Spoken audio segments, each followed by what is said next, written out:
शेतकरी मित्रांनो, सोयाबीन लागवड होऊन जवळपास 15 ते 20 दिवस होत आहेत. म्हणजे जवळपास 10 जूनच्या दरम्यान सोयाबीनच्या पेरण्या झाल्या आहेत. 10 जून, काही ठिकाणी 15 जूनच्या दरम्यान, काही ठिकाणी 20 जूनच्या दरम्यान.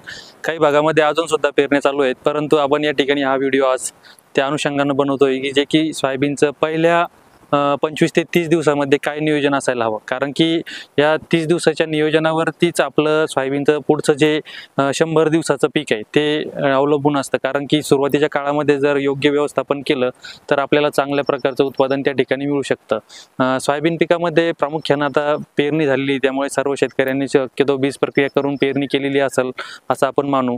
परंतु ज्यांनी बीज प्रक्रिया केलेली नाहीये त्यांच्या पिकामध्ये हुमणी अळीचा प्रादुर्भाव आपल्याला झालेला दिसतो किंवा मग चक्रीभुंग्याचा प्रादुर्भाव मोठ्या प्रमाणात झालेला आपल्याला दिसतो.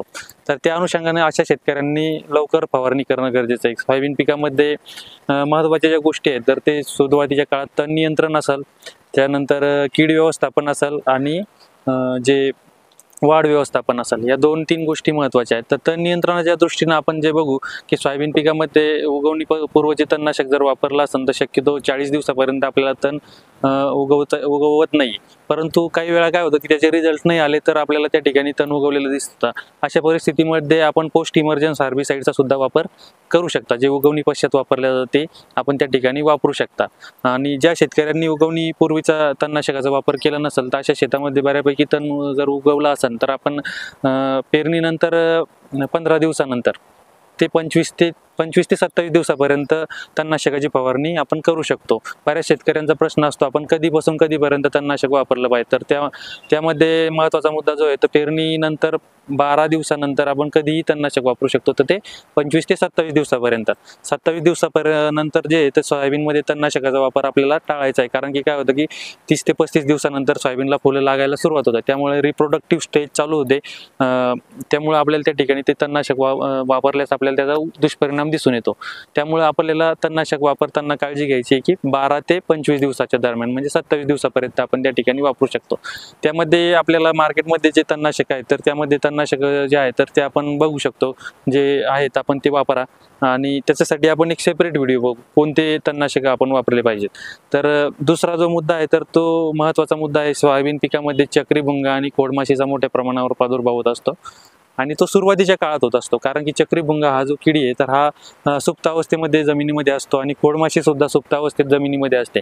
ज्यावेळेस पहिला पाऊस पडतो त्यानंतर म्हणजे जूनच्या पहिल्या आठवड्यात किंवा त्यावेळेस ते काय होतं की त्या सुप्तावस्थेतून तो बाहेर पडतो चक्रीभुंगा. त्याची मादी असेल किंवा नर असेल ते पूर्ण बाहेर पडतात आणि सोयाबीन पिकावरती आपल्याला ज्यावेळेस सोयाबीन पिकाची वाढ होते तर कवळ्या शेंड्यावरती आपल्याला काप केलेली आपल्याला त्या ठिकाणी दिसते. 3 काप तो मारतो आणि त्यामध्ये जी मादी आहे ती अंड घालत असते. तर अंडे घालल्यानंतर ती काय होते की त्या अंड्यापासून अळी तयार होते आणि ती अळी तशीच खोड पोखरत खाली जाते आणि त्याचा प्रादुर्भाव आपल्याला ज्यावेळेस शेंगा लागण्याचा टाईम असतो, आपल्या सोयाबीनची शेंगा लागण्याची अवस्था असते त्यावेळेस तो प्रादुर्भाव दिसतो. सुरुवातीच्या काळात आपल्याला चक्रीभुंग्याचा प्रादुर्भाव दिसत नाही, फक्त आपल्याला चक्रीभुंगानं काप केलेलं दिसतं. तसंच आपलं खोडमाशीचं सुद्धा आहे. खोडमाशीचा सुद्धा प्रादुर्भाव हा सुरुवातीच्या काळात झालेला असतो. म्हणजे खोडमाशीचा प्रादुर्भाव हा पिकाच्या सर्व अवस्थेत होतो, परंतु सुरुवातीच्या काळात झालेला जो प्रादुर्भाव आहे तो शेवटपर्यंत आपल्याला ज्यावेळेस शेंगा भरण्याची अवस्था येते त्यावेळेस आपल्याला तो प्रामुख्याने दिसून येत असतो. कारण अशा 2 प्रकारच्या गोष्टी असतात. ज्यावेळेस बऱ्याच वेळा आपण मागच्या वर्षी बघितलं असेल की सोयाबीन शेंगा भरण्याच्या अवस्थेत वाळताना आपल्याला दिसते किंवा खोड जर आपण फोडून बघितलं तर त्या ठिकाणी आपल्याला पूर्ण जो गाभा आहे तो ब्राऊन झालेला दिसतो. तर त्यामध्ये प्रामुख्यानं खोडमाशी आणि चक्रीभुंगा या 2 किडीचा मोठ्या प्रमाणात रोल असतो. आणि या किडीचा जर आपल्याला कंट्रोल करायचा असेल तर हे पहिले जे 30 दिवस आहे हे खूप महत्त्वाचे आहे. सोयाबीन पिकामध्ये जर आपल्याला बघितलं तर खोडमाशीचा आणि चक्रीभुंग्याचा प्रादुर्भाव हा पहिल्या 25 ते 30 दिवसामध्ये म्हणजे 15 दिवसापासून तर 30 दिवसापर्यंत मोठ्या प्रमाणात झालेला दिसतो. तर चक्रीभुंगाच्या नियंत्रणासाठी आपल्याला सुरुवातीला लवकर फवारणी घेणं गरजेचं आहे. सुरुवातीला तणनाशकाची फवारणी घेतली की लगेच कीटकनाशकाची फवारणी घेणं गरजेचं आहे. त्यामध्ये आपण प्रोफेनोफॉसचा वापर करू शकता किंवा प्रोफेनोफॉस प्लस सायपरमेथ्रिन किंवा क्लोरोफायरिफॉस प्लस सायपरमेथ्रिन किंवा थायमेथॉक्झम प्लस लॅम्बडा सायलोथ्रिन किंवा इमेडिक क्लोप्राइड प्लस बीटासायक्लोथ्रिन, त्याचबरोबर आपण कोराजन किंवा ॲम्प्लिकोचा सुद्धा त्या ठिकाणी वापर करू शकता. इमॅमेक्टिन बेंझोएट प्लस नोव्हॅल्युरॉन किंवा वापरू शकता. असे जे कीटकनाशक आहेत सोयाबीनसाठी आपण प्रामुख्याने 5-6 कीटकनाशक आहे, यापैकी कोणत्याही एका कीटकनाशकाचा जर आपण वापर केला तर आपण त्या ठिकाणी त्याचं नियंत्रण करू शकतो. परंतु कुठल्याही भारी कीटकनाशकाची फवारणी करणं गरजेचं नाही, परंतु वेळेत फवारणी करणं गरजेचं आहे. ही फवारणी आपली 15 ते 25 दिवसाच्या दरम्यान होणं गरजेचं आहे. 20 ते 25 दिवसाच्या दरम्यान जर आपण फवारणी केली तर शक्यतो आपल्याला खोडमाशी आणि चक्रीभुंगा या दोन्ही किडीवरती नियंत्रण मिळवता येतं. त्यानंतरचा जो महत्त्वाचा मुद्दा आहे, आपल्याला वाढीसाठी काही गोष्टी कराव्या लागतात सोयाबीन पिकामध्ये. तर वाढीच्या दृष्टीने आपल्याला सुरुवातीच्या काळात 19-19-19 असेल किंवा 11-36-24 असेल किंवा 20-20-20 असेल किंवा 21-21-21 असेल, हे वॉटर सोल्युबल जे ग्रेड आहेत याचा आपण वापर करू शकता 100 ग्रॅम प्रति 15 लिटर पंपामध्ये. त्याचबरोबर अमिनो ॲसिड जे असेल, अमिनो ॲसिडचा आपण त्या ठिकाणी वापर करू शकता. शक्यतो वाढ कमी असेल तर, वाढ जास्त असेल तर शक्यतो या टॉनिकचा वापर त्या ठिकाणी आपल्याला टाळायचा आहे. त्याचबरोबर सोयाबीन पिवळी पडणे हा सुद्धा महत्त्वाचा प्रॉब्लेम असतो पहिल्या महिन्यामध्ये. म्हणजे उगवून आली, काही सोयाबीन उगवतानाच पिवळी पडलेली आपल्याला दिसते. चुनखडी जमिनीमध्ये आपण बघितलं तर सोयाबीन पिवळी पडते. तर त्या अनुषंगाने आपल्याला काय करणं गरजेचं आहे की खत व्यवस्थापन त्या ठिकाणी करणं गरजेचं आहे. जर पिवळी पडली तर आपल्याला झिंक सल्फेट किंवा फेरस सल्फेटचा वापर त्या ठिकाणी 5 किलो प्रति एकर करायचा आहे. त्याचबरोबर आपण अमोनियम सल्फेटचा 20 ते 25 किलो प्रमाणात एकरी वापर करू शकता. किंवा जर अमोनियम सल्फेट नसेल तर आपण त्या ठिकाणी 10 ते 15 किलो युरिया आणि 5 किलो झिंक सल्फेट असा वापर केला तर आपल्याला त्या ठिकाणी नियंत्रण मिळतं. फवारणीतून सुद्धा आपण 19-19-19 आणि अमोनियम सल्फेट सोबतच एखादा अमिनो ॲसिड आणि मायक्रोन्यूट्रियंट किंवा झिंक, चिलेटेड झिंक किंवा फेरसचा वापर जर आपण केला तर त्या ठिकाणी आपल्याला पिवळी पडलेली सोयाबीन आपण नियंत्रण करू शकतो.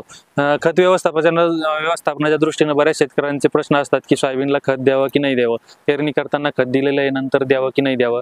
तर या दृष्टीने आपण असं करायला पाहिजे की यावर्षी बऱ्यापैकी मोठ्या प्रमाणात पाऊस झाला आहे, त्यामुळे काय झालं की खत जे दिलं तुम्ही पेरणी करताना त्यानंतर जर मोठा पाऊस झाला असेल तर ते खत लीच आउट झालेलं आहे, म्हणजे बऱ्यापैकी पाण्यासोबत वाहून गेलेलं आहे. त्यामुळे आपल्याला खत व्यवस्थापन करताना जे तर आपण 20 ते 25 दिवसांना खत देणं गरजेचं आहे. सोयाबीन पिकाला आपण रिकमेंड करतो की 50 किलो पेरणी करताना आणि 15 किलो खत आपण हे पेरणीनंतर 15 ते 25 दिवसाच्या दरम्यान देणं गरजेचं आहे. त्यामध्ये आपण जर वाढ कमी असेल तर 5 ते 10 किलो युरिया, 10 किलो युरिया आणि 20 किलो 10-26-26 किंवा 5 किलो युरिया आणि 15-20 किलो DAP असं जर वापरलं, त्यासोबत आपण झिंक सल्फेट किंवा फेरस सल्फेट किंवा सल्फरचा जर वापर केला तर त्याचा सुद्धा चांगला फायदा होतो. सल्फरचा जर वापर करायचा असेल तर 5 ते 8 किलो, झिंक सल्फेटचा वापर आपण 5 किलो करू शकता, फेरस सल्फेटचा आपण वापर 5 किलो, यापैकी कोणतंही एकच वापरायचं आहे. जर आपण 20-20-0-13 हे खत वापरलं तर त्या ठिकाणी सल्फरचा वापर करण्याची गरज नाही आहे. अशा प्रकारे जर आपण खत व्यवस्थापन करू शकता सोयाबीन पिकामध्ये. बऱ्याच शेतकऱ्यांचा प्रश्न असतो की सोयाबीनला युरिया द्यावा की नाही द्यावा. हे डिपेंड आहे तुमच्या सॉईलच्या टाईपवरती आणि तुमच्या सॉईलच्या ग्रोथवरती. जर तुमच्या शेतामध्ये सोयाबीन जास्त वाढत असेल तर त्या ठिकाणी आपण युरिया देण्याची गरज नाही, परंतु जर त्या ठिकाणी तुम्हाला वाटत असेल की आपली सोयाबीनची वाढ खुंटलेली आहे किंवा वाढ होत नाहीये तर त्या ठिकाणी आपण 10 किलो पर्यंत युरिया आणि 20 किलो 10-26-26 असं 20 ते 25 दिवसांना देऊ शकता. अशा प्रकारे आपण त्या ठिकाणी खत व्यवस्थापन करू शकतो. फवारणीचं सुद्धा आपण त्या ठिकाणी बघितलेलं आहे. त्यानंतरचा जो मुद्दा आहे तर तो महत्त्वाचा मुद्दा आहे म्हणजे सोयाबीन पिकामध्ये वाढ व्यवस्थापन आणि कोळपणीचं जे नियंत्रण आहे. ते वाढ व्यवस्थापन करताना सुरुवातीच्या काळामध्ये आपण काय करतो की बरेच शेतकरी काय करतात की लिओसिन असेल किंवा चमत्कार असेल किंवा कल्टार असेल यांची फवारणी करतात. शक्यतो ती सुरुवातीच्या काळामध्ये टाळणं गरजेचं आहे. आपण ती फवारणी करणं चुकीचं आहे. आपण ती फवारणी करू नये अशी सर्वांना सूचना आहे. कारण काय होतं की सुरुवातीची वाढ ही असते, वाढीची अवस्था असते, यामध्ये जर आपण त्याचं इम्बॅलन्स केलं तर त्याची शरीरक्रिया पूर्ण डिस्टर्ब होऊन सोयाबीन पिकाची वाढ त्या ठिकाणी डिस्टर्ब झालेली आपल्याला दिसते. त्याचा वापर आपण तज्ज्ञांच्या सल्ल्यानुसार ज्यावेळेस फुलावस्था असेल किंवा शेंगा भरण्याची अवस्था आहे त्यावेळेस आपण त्याचा वापर करू शकता. राहिला प्रश्न जो आहे तो कोळपणीचा. तर सोयाबीन पिकामध्ये तण नियंत्रण करताना तणनाशक आपण वापरतो 15 ते 25 दिवसाच्या दरम्यान. त्यानंतर लगेच आपण कोळपणी करू शकता. 20 ते 30 दिवसाच्या दरम्यान आपण कोळपणी करू शकता.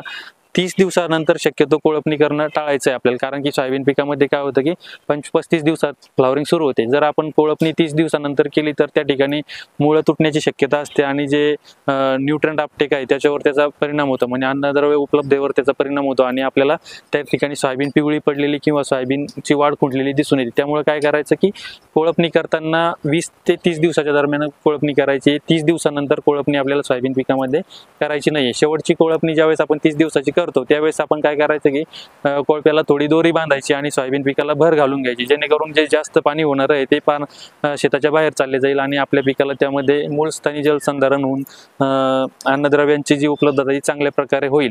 अशा अनुषंगाने आपण जर नियोजन केलं तर आपल्याला त्या ठिकाणी सोयाबीन पिकाचं पहिल्या महिन्यातील व्यवस्थापन अशा प्रकारे जर आपण केलं तर सोयाबीन पिकाचं जे उत्पादन आहे ते आपल्याला नक्कीच चांगलं मिळेल. यामध्ये जे महत्त्वाचे मुद्दे आहेत ते म्हणजे चक्रीभुंगा आणि खोडमाशीचं नियंत्रण. चक्रीभुंगा आणि खोडमाशीचं जर नियंत्रण करायचं असेल तर आपल्याला पहिला महिना खूप महत्त्वाचा आहे. त्या अनुषंगाने आपल्याला पहिली फवारणी जी आहे 15 ते 30-25 दिवसाच्या दरम्यान करणं खूप महत्त्वाचं आहे. त्यामध्ये आपण जे वरती कीटकनाशक सांगितले त्यांचा वापर करणं गरजेचं आहे.